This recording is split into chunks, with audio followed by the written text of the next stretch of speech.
Samadhi is an ancient Sanskrit word for which there's no modern equivalent. There's a fundamental challenge with making a film about samadhi. Samadhi points to something that can't be conveyed on the level of mind.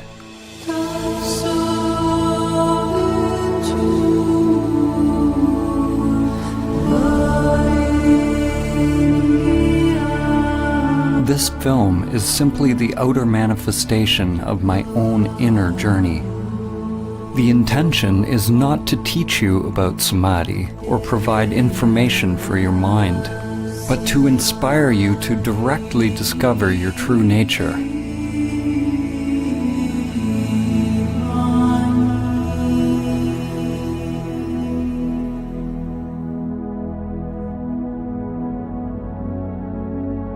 Samadhi is relevant now more than ever.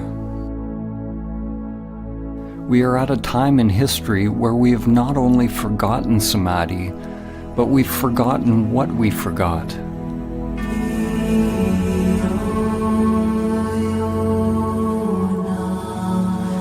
This forgetting is Maya, the illusion of the self.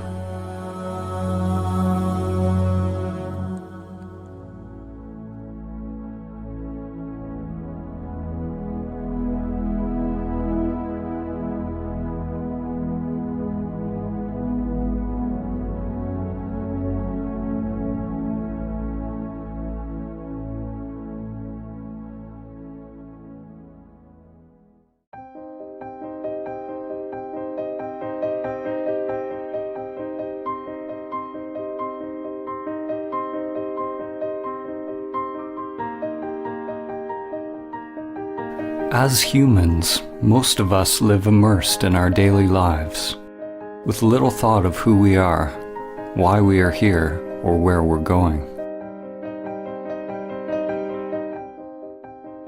Most of us have never realized the true self, the soul, or what the Buddha called anatta, that which is beyond name and form, beyond thinking. As a result, we believe we are these limited bodies. We live in fear, either conscious or unconscious, that the limited self-structure that we are identified with will die.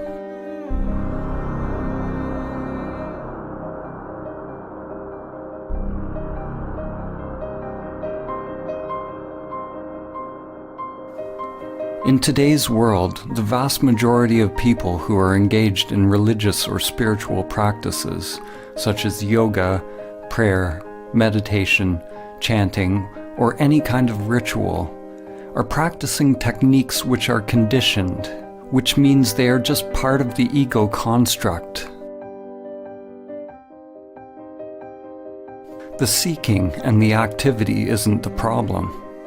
Thinking you have found the answer in some external form is the problem. Spirituality, in its most common form, is no different than the pathological thinking that is going on everywhere. It is a further agitation of the mind, more human doing as opposed to human being. The ego construct wants more money, more power, more love, more of everything. Those on the so-called spiritual path desire to be more spiritual, more awake, more equanimous, more peaceful, more enlightened. The danger for you watching this film is that your mind will want to acquire samadhi. Even more dangerous is that your mind might think it has acquired samadhi. Whenever there's a desire to attain something, you can be sure it's the ego construct at work. Samadhi is not about attaining or adding something more to yourself.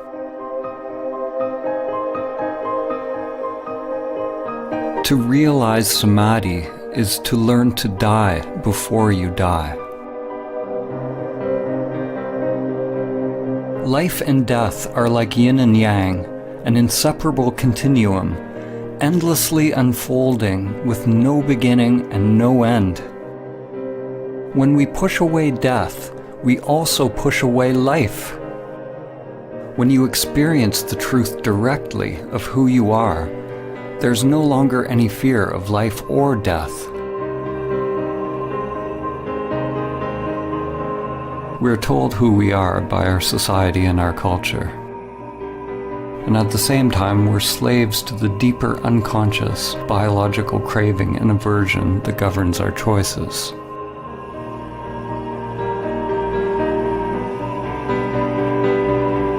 The ego construct is nothing more than the impulse to repeat.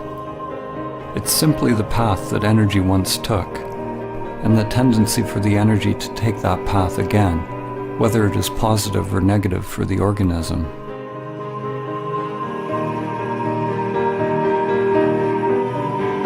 There are endless levels of memory or mind, spirals within spirals. When your consciousness identifies with this mind or ego construct, it ties you to social conditioning, which you could call the matrix. There are aspects of the ego that we can be conscious of, but it's the unconscious, the archaic wiring, the primal existential fears that are actually driving the whole machine.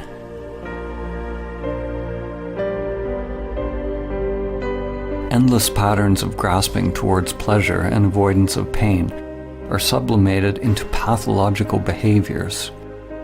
Our work, our relationships, our beliefs, our very thoughts, and our whole way of living. Like cattle, most humans live and die in passive subjugation, feeding their lives to the matrix.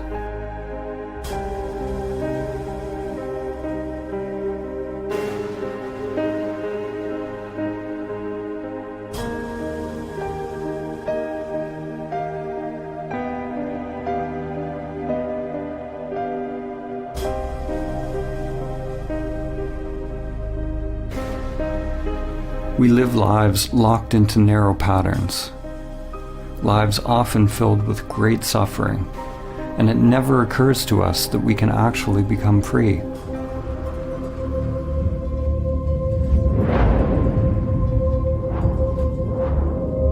It is possible to let go of the life that has been inherited from the past, to live the one that is waiting to come forth through the inner world.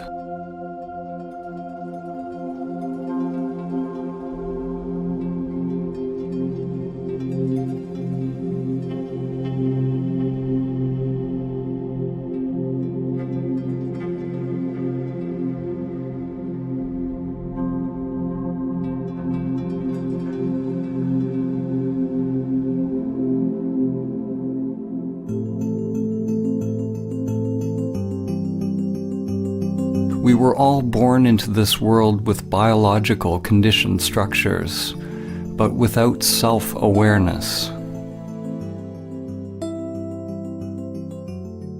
Often, when you look into a young child's eyes, there's no trace of self, only luminous emptiness. The person one grows into is a mask worn over consciousness.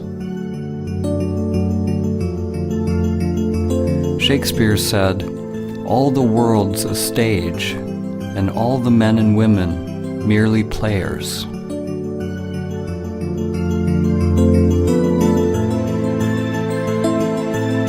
In an awakened individual, consciousness shines through the personality, through the mask. When you are awake, you don't become identified with your character. You don't believe that you are the masks that you are wearing. But nor do you give up playing a role.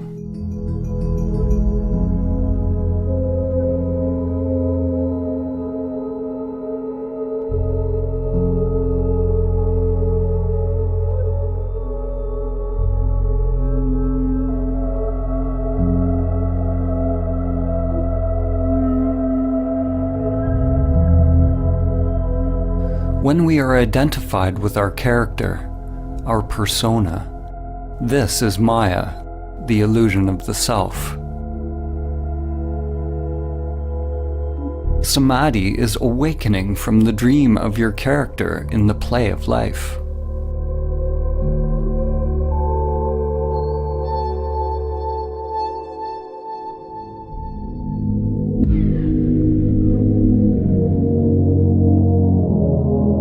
"2,400 years after Plato wrote the Republic, humanity is still making its way out of Plato's cave. In fact, we may be more transfixed by illusions than ever.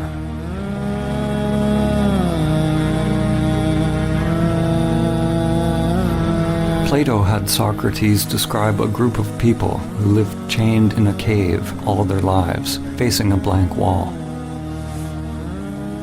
All they could see were shadows projected on the wall by the things passing in front of a fire which was behind them. This puppet show became their world. According to Socrates, the shadows were as close as the prisoners would ever get to seeing reality. Even after being told about the outside world, they continued to believe that the shadows were all that is. Even if they suspected there was something more, they were unwilling to leave what was familiar.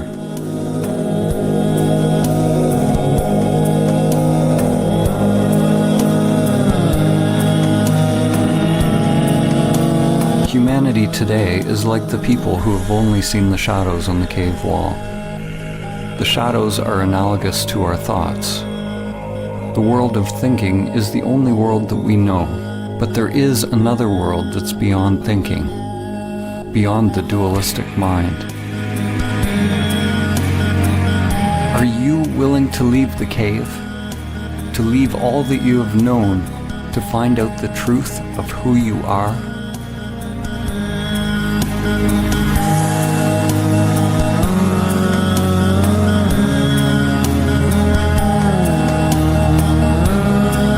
In order to experience samadhi, it's necessary to turn attention away from the shadows, away from the thoughts, towards the light.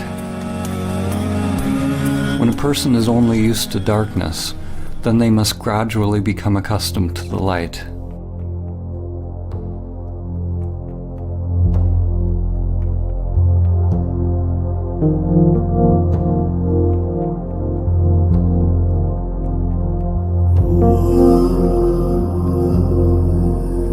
Like acclimatizing to any new paradigm, it takes time and effort, and a willingness to explore the new, as well as shed the old.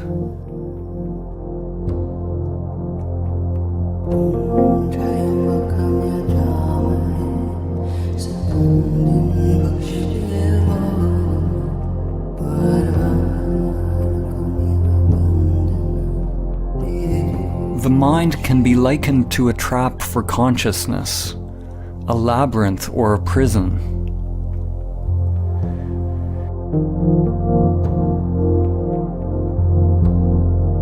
It is not that you are in prison, you are the prison.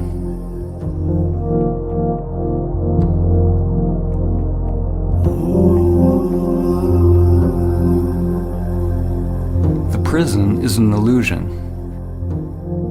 If you are identified with an illusory self, then you are asleep. Once you are aware of the prison, if you fight to get out of the illusion, then you're treating the illusion as if it's real, and you still remain asleep. Except now the dream becomes a nightmare. You'll be chasing and running from shadows forever.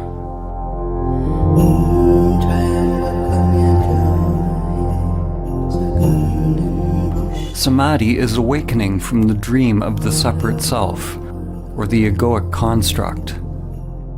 Samadhi is awakening from identification with the prison that I call me.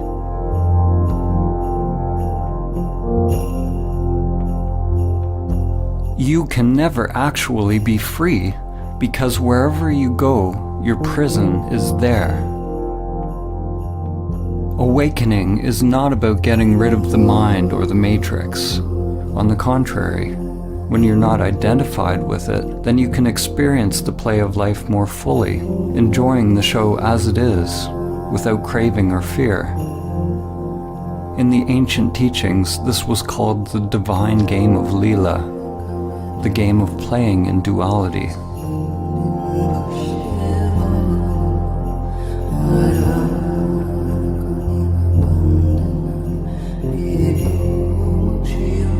Human consciousness is a continuum. On one extreme, humans are identified with the material self. On the other extreme is samadhi, the cessation of self. Every step we take on the continuum towards samadhi brings less suffering.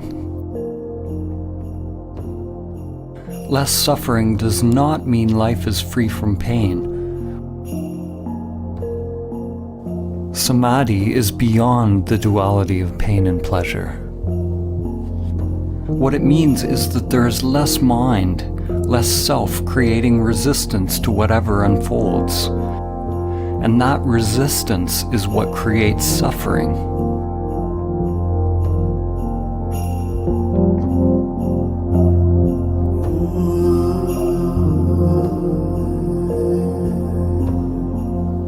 Realizing samadhi even once allows you to see what is at the other end of the continuum, to see that there is something other than the material world and self-interest. When there is an actual cessation of the self-structure in samadhi, there is no egoic thought, no self, no duality, yet there is still the I am, anatta, or no self. In that emptiness is the dawn of prajna, or wisdom. The understanding that the immanent self is far beyond the play of duality, beyond the entire continuum.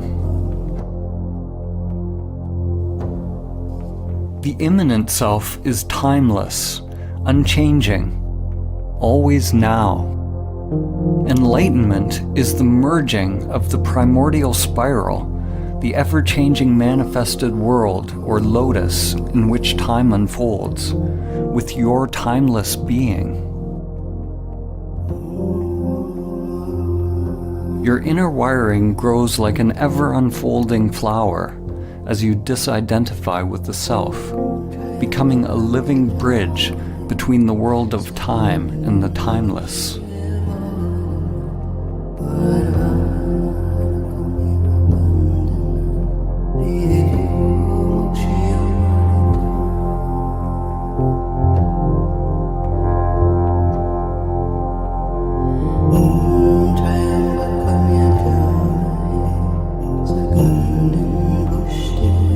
Merely realizing the immanent self is only the beginning of one's path. Most people will have to experience and lose samadhi countless times in meditation before they are able to integrate it into other facets of life. It's not unusual to have profound insights into the nature of your being during meditation or self-inquiry, only to find yourself once again falling back into old patterns, forgetting the truth of who you are.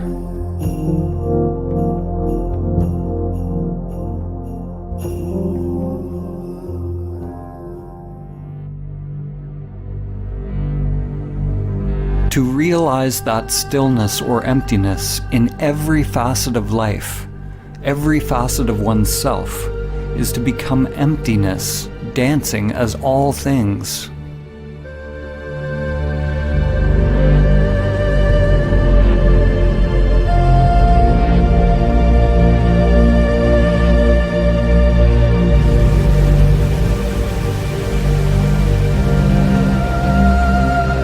Stillness is not something separate from movement. It is not opposite to movement. In samadhi, stillness is recognized to be identical with movement. Form is identical to emptiness.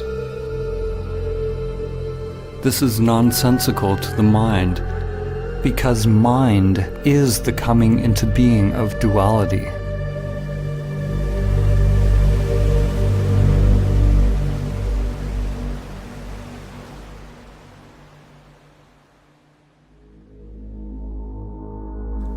René Descartes, the father of Western philosophy, is famous for the saying, "I think, therefore I am."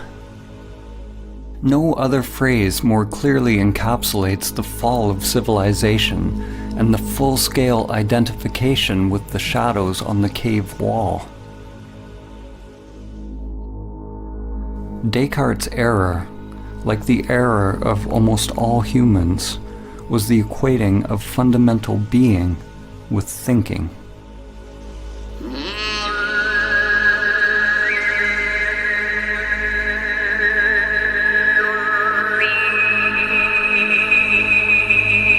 At the beginning of his most famous treatise, Descartes wrote that almost everything can be called into doubt. He can doubt his senses and even his thoughts.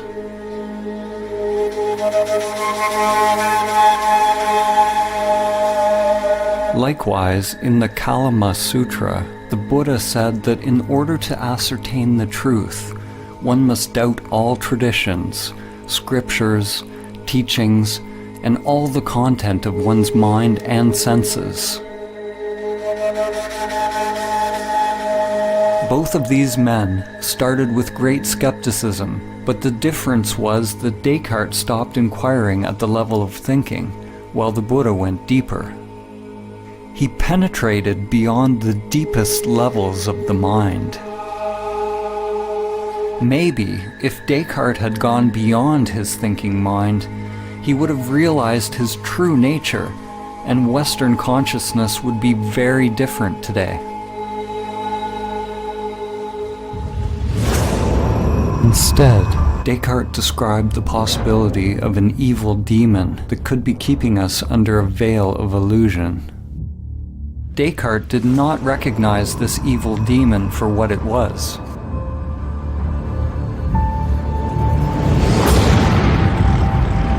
As in the movie The Matrix, we could all be hooked up to some elaborate program, feeding us an illusory dream world. In the movie, humans lived out their lives in the Matrix, while on another level they were merely batteries, feeding their life force to the machines, which used their energy for their own agenda.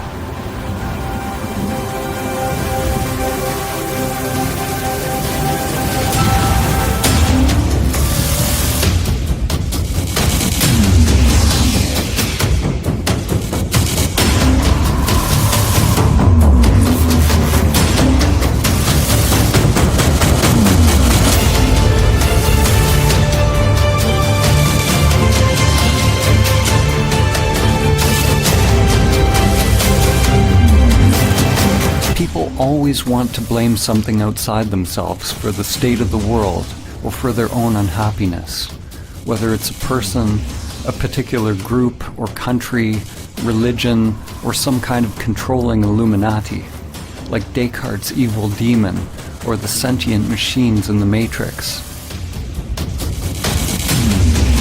Ironically, the demon Descartes envisioned was the very thing that he defined himself by. When you realize samadhi, it becomes clear that there is a controller. There is a machine, an evil demon leeching your life day after day. The machine is you.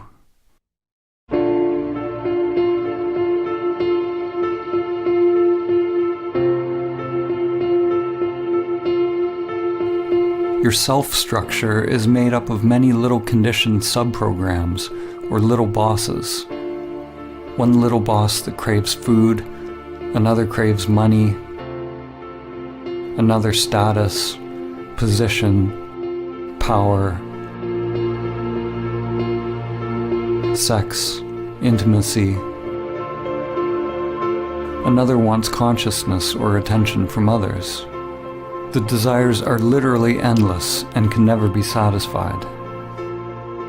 We spend a lot of our time and energy decorating our prisons, succumbing to pressures to improve our masks and feeding these little bosses, making them more powerful.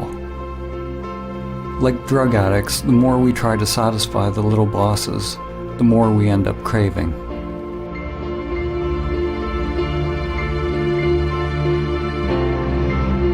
The path to freedom is not self-improvement, or somehow satisfying the self's agenda, but it's a dropping of the self's agenda altogether.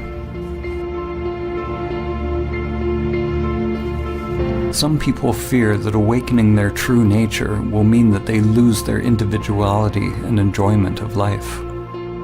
Actually, the opposite is true. The unique individuation of the soul can only be expressed when the conditioned self is overcome.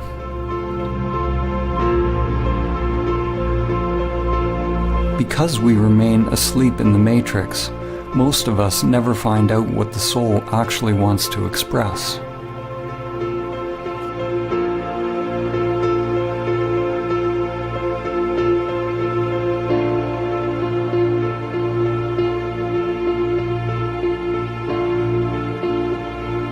The path to samadhi involves meditation, which is both observing the conditioned self, that which changes, and realizing your true nature, that which does not change. When you come to your still point, the source of your being, then you await further instructions without any insistence on how your outer world has to change. Not my will, but higher will be done.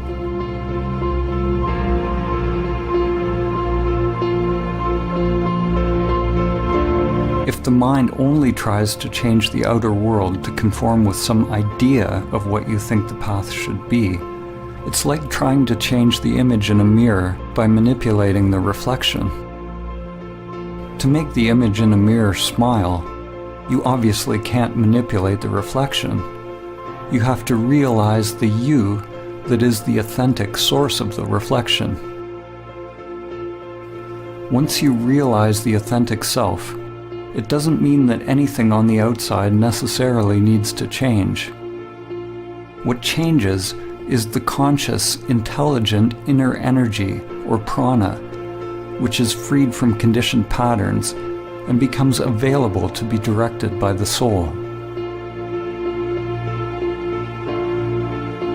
You can only become aware of the soul's purpose when you are able to watch the conditioned self and its endless pursuits, and let them go.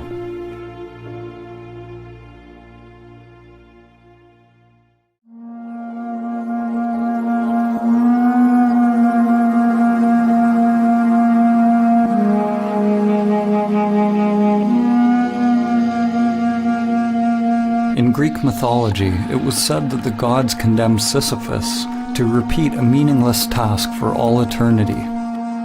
His task was to endlessly push a boulder up a mountain, only to have it roll down again.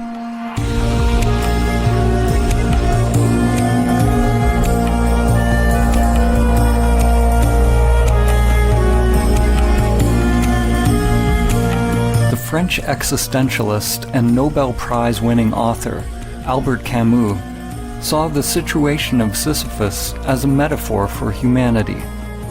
He asked the question, how can we find meaning in this absurd existence?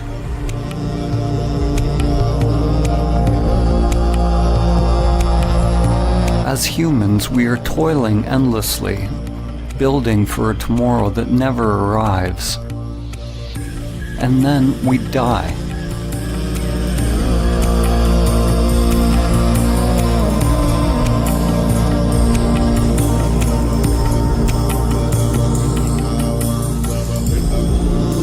If we truly realize this truth, then we will either go mad if we are identified with our egoic personas,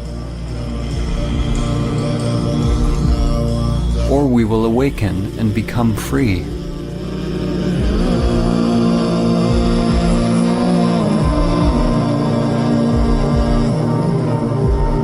We can never succeed in the outer struggle because it's just a reflection of our inner world.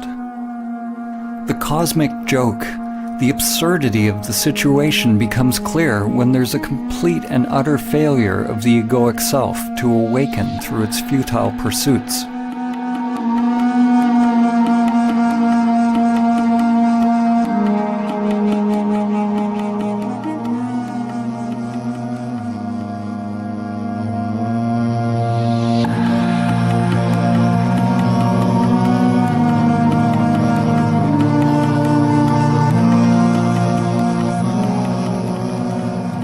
In Zen, there is a saying, before enlightenment, chop wood, carry water.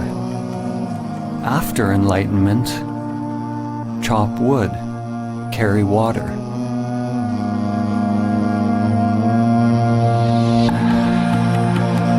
Before enlightenment, one must roll the ball up the hill. After enlightenment, one must also roll the ball up the hill. What has changed? The inner resistance to what is. The struggle has been dropped, or rather, the one who struggles has been realized to be illusory. The individual will, or individual mind, and divine will, or higher mind, are aligned.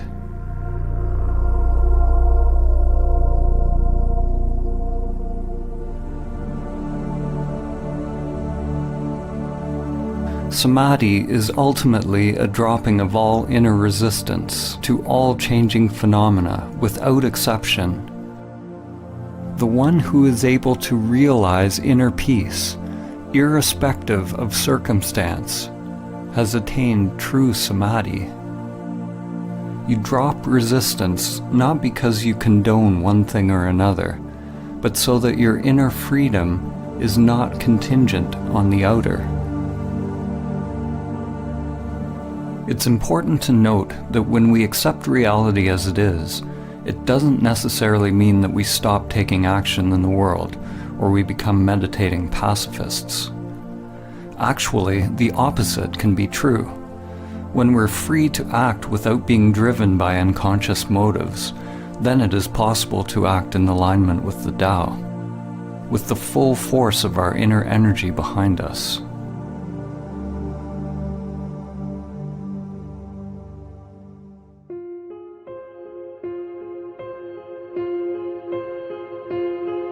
Many will argue that in order to change the world and bring about peace, we need to fight harder against our perceived enemies. Fighting for peace is like shouting for silence. It just creates more of what you don't want. These days there's a war against everything. A war against terror, a war against disease, a war against hunger. Every war is actually a war against ourselves.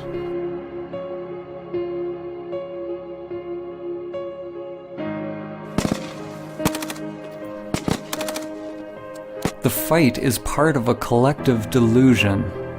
We say that we want peace, but we continue to elect leaders who engage in war.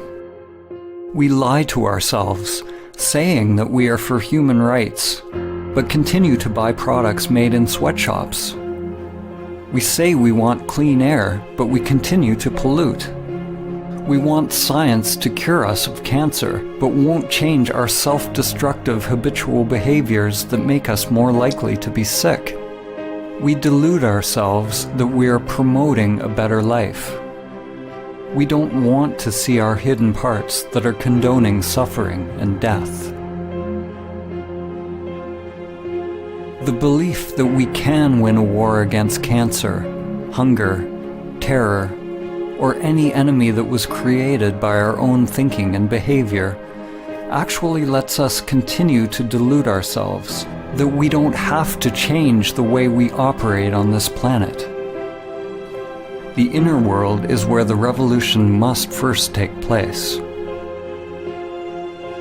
Only when we can directly feel the spiral of life within will the outer world come into alignment with the Tao. Until then, anything we do will add to the chaos already created by the mind. War and peace arise together in an endless dance. They are one continuum. One half cannot exist without the other. Just as light cannot exist without dark, and up cannot exist without down. The world seems to want light without darkness, fullness without emptiness, happiness without sadness.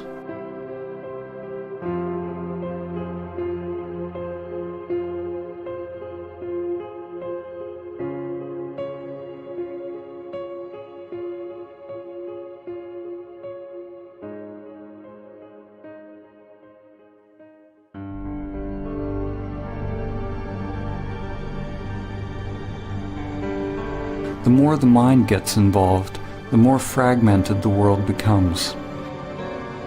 Every solution that comes from the egoic mind is driven by the idea that there is a problem, and the solution becomes an even greater problem than what it was trying to solve. What you resist persists.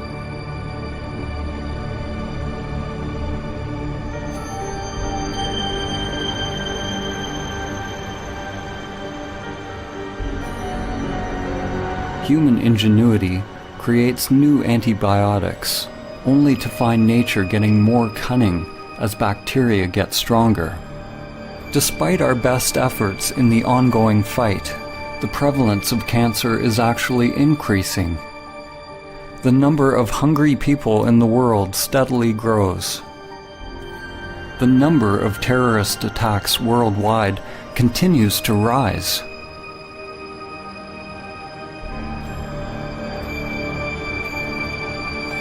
What's wrong with our approach? Like the sorcerer's apprentice from Goethe's poem, we have taken hold of a great power, but we do not have the wisdom to wield it.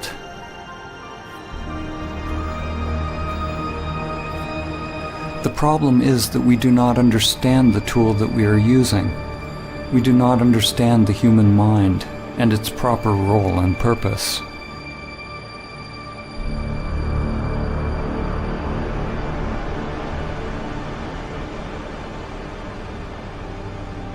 The crisis is born of the limited, conditioned way in which we think, the way we feel and experience life.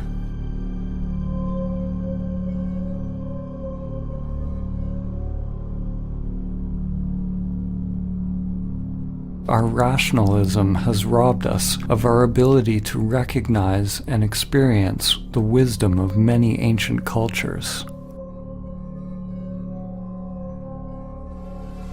Our egoic thinking has robbed us of the ability to feel the depth and profound sacredness of life, the numinosity of life, and to realize entirely different levels of consciousness, which are now almost lost to humanity.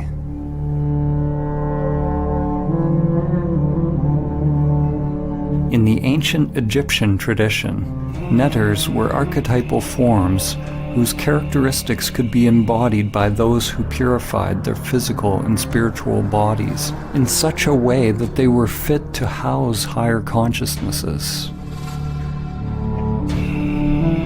The original netter, or the divine principle of this wisdom, was known as Thoth, or Tehuti, often depicted as a scribe with the head of a bird or ibis, and represented the origin of all knowledge and wisdom.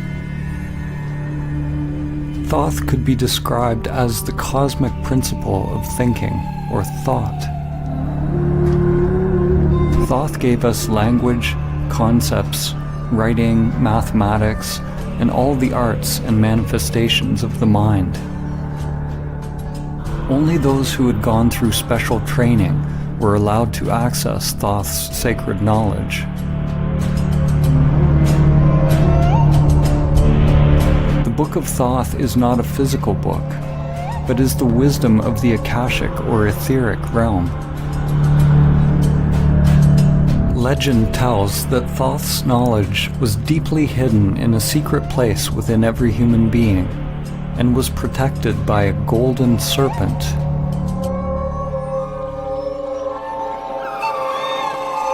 The archetypal or perennial myth of the serpent or dragon guarding a treasure is one that permeates many cultures and has been called by names such as Kundalini Shakti, Chi, Holy Spirit, and inner energy.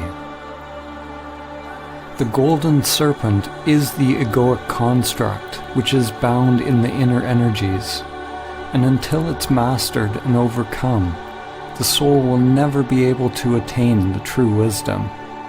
It was said that the Book of Thoth brought nothing but suffering to any individual who read it, even though they would find the secrets of the gods themselves and all that is hidden within the stars.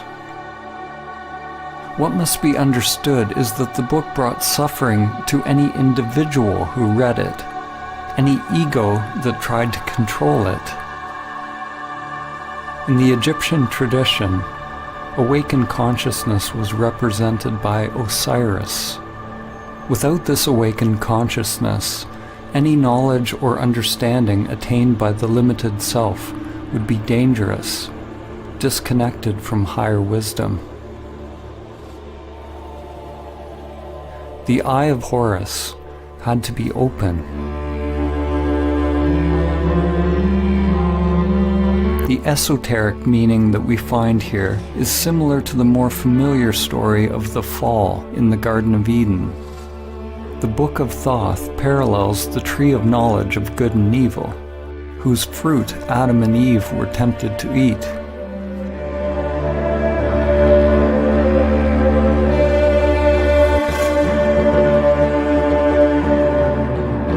Humanity, of course, has already eaten the forbidden fruit, already opened the Book of Thoth, and has been cast out of the garden.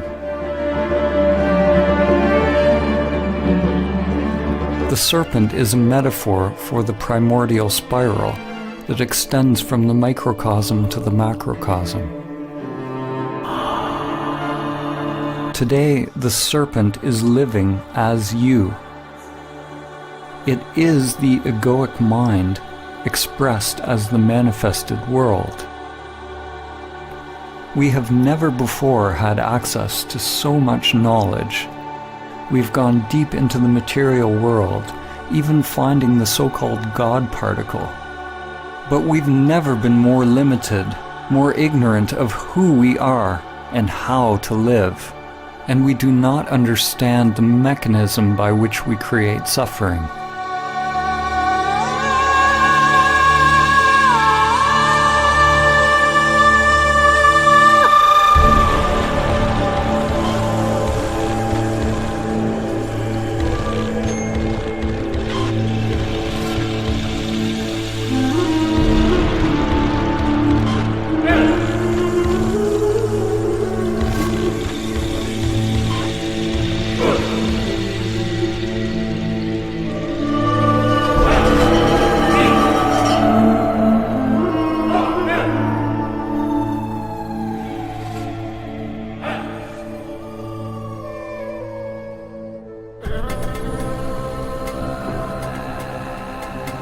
Our thinking has created the world as it is now.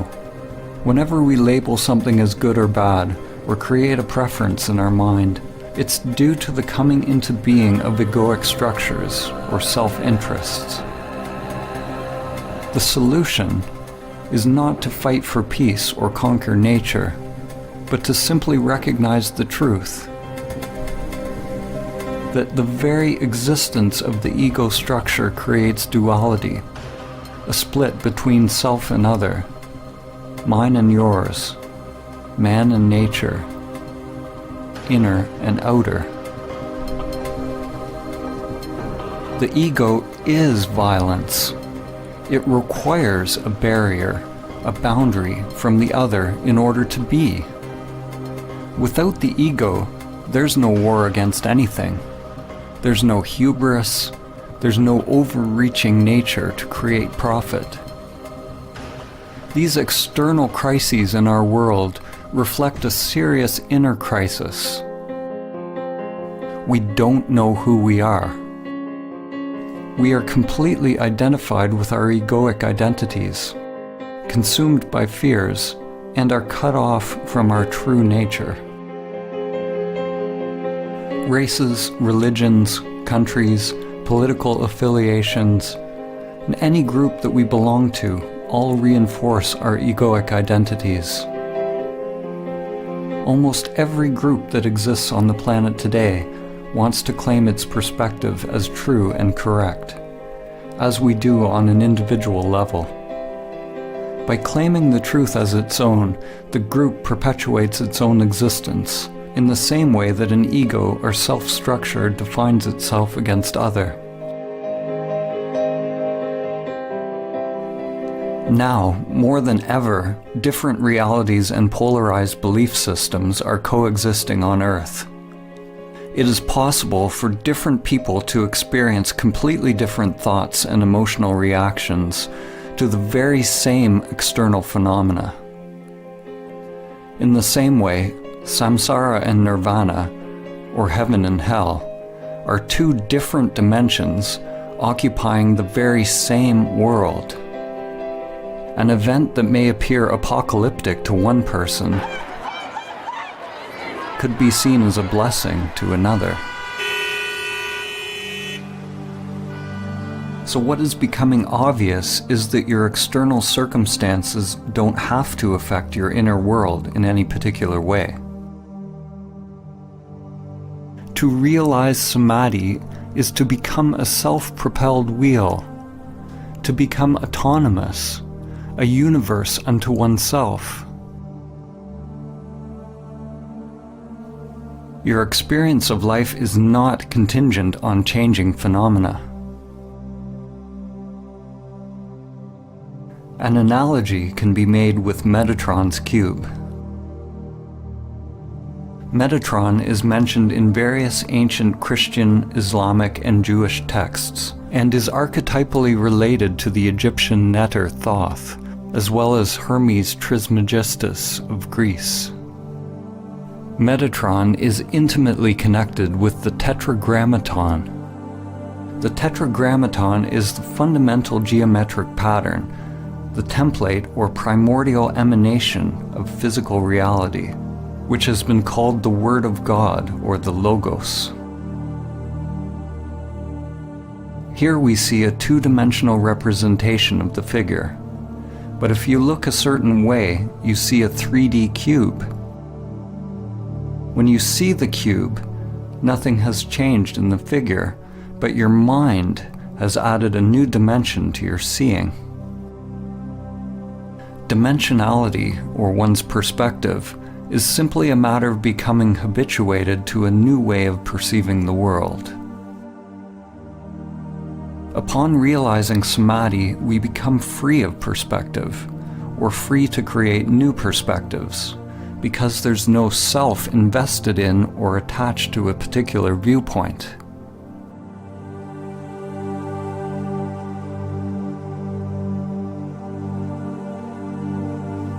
The greatest minds in human history have often pointed to levels of thought beyond the limited self-structure. Einstein said, "The true measure of a human being is determined primarily by the measure and sense in which he has attained liberation from the self." So it's not that thinking in the existence of the self is bad.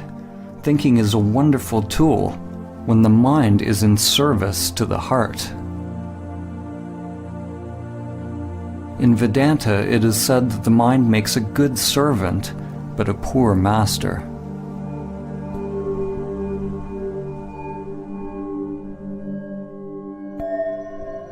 The ego perpetually filters reality through language and labels, and is constantly judging, preferring one thing over another. When the mind and senses are your master, they will create endless suffering, endless craving and aversion, locking us into the matrix of thinking. If you want to realize samadhi, do not judge your thoughts as good or bad, but find out who you are prior to thought, prior to the senses. When all labels are dropped, then it is possible to see things as they are.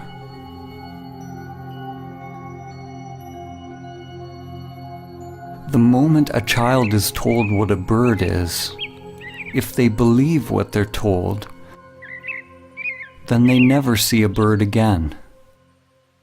They only see their thoughts.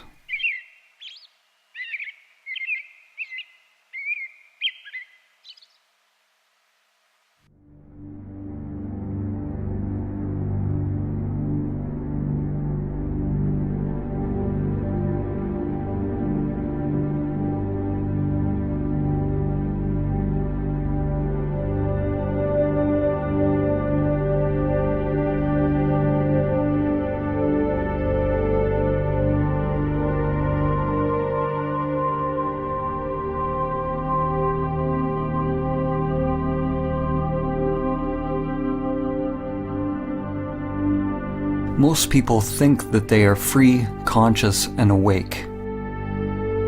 But if you believe you are already awake, then why would you do the difficult work to attain what you believe you already have? Before it becomes possible to awaken, it is necessary to accept that you are asleep, living in the matrix. Examine your life honestly without lying to yourself.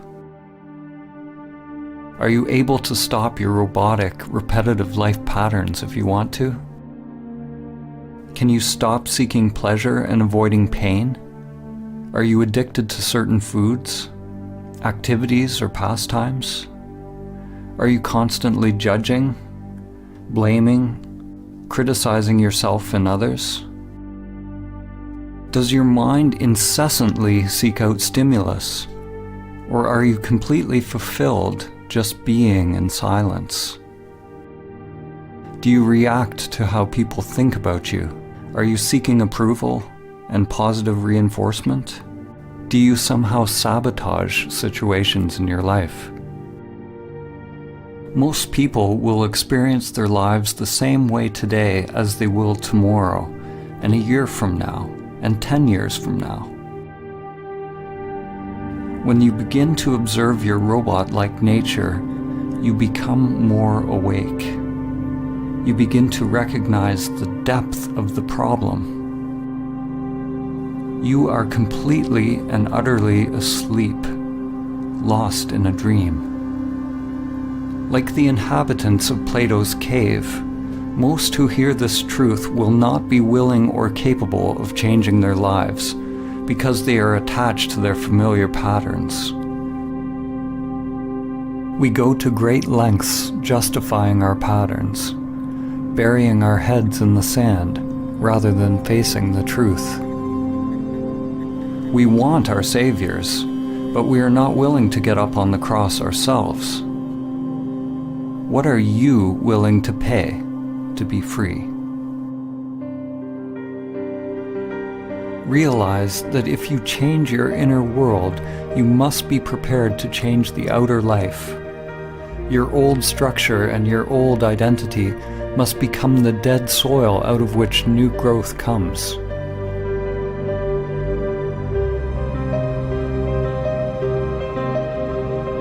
The first step to awakening is to realize that we are identified with the matrix of the human mind, or the mask. Something within us must hear this truth and be roused from its slumber. There's a part of you, something timeless, that has always known the truth.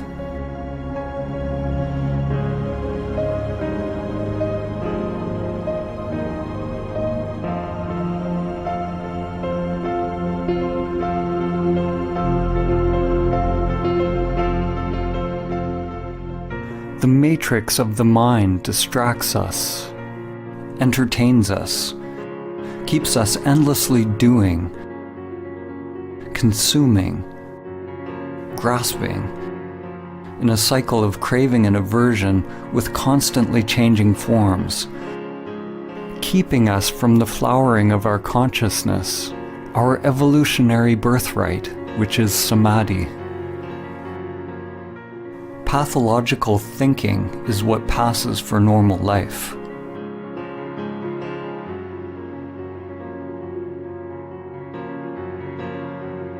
Your divine essence has become enslaved, identified with the limited self-structure.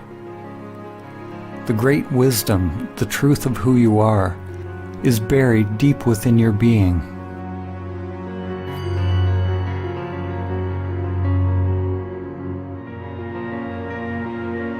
J. Krishnamurti said, "It is no measure of one's health to be well adjusted to a profoundly sick society."